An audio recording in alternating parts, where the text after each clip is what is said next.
Assalamu alaikum. Welcome back to my channel.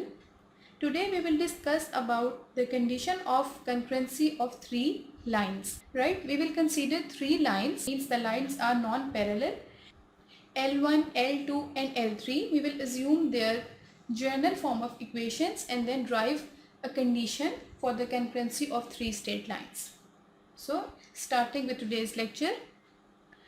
First we will write the statement for the condition of concurrency of three lines. The statement says three non-parallel lines are concurrent if their determinant is equals to 0. So now coming to the derivation. As it is given that the lines are non-parallel, it means we can assume that the lines must be perpendicular. Perpendicular lines meet at a certain point and that point is called their point of intersection.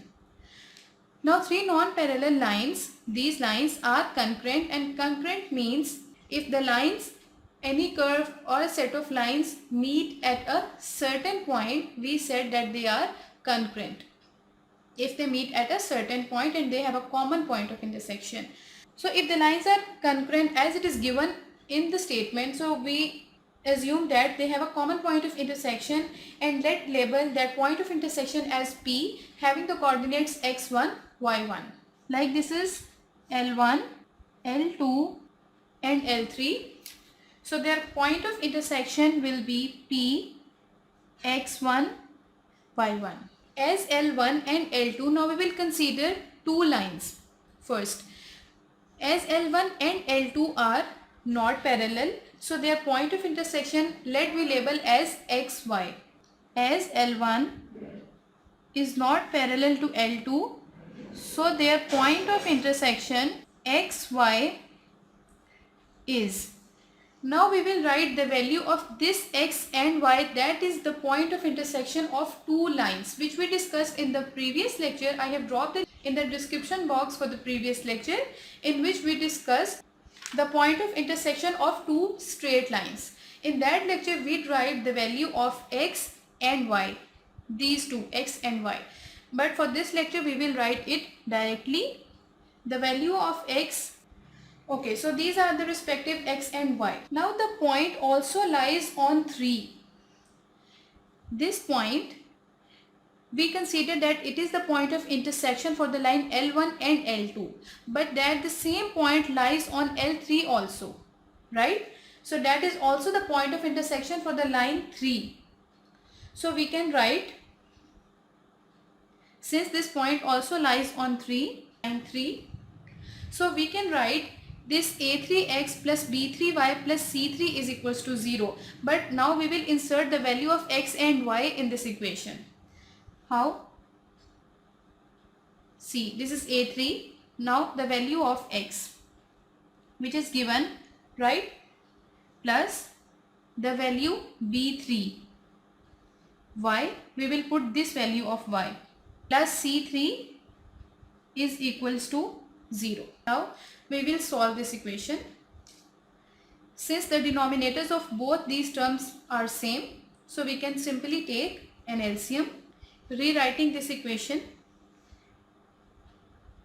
a3 b1 c2 minus b2 c1 plus b3 a2 c1 minus a2 b1 is equals to 0. Now this term, when it will move to the other side of equality, so this will ignore and we have this term.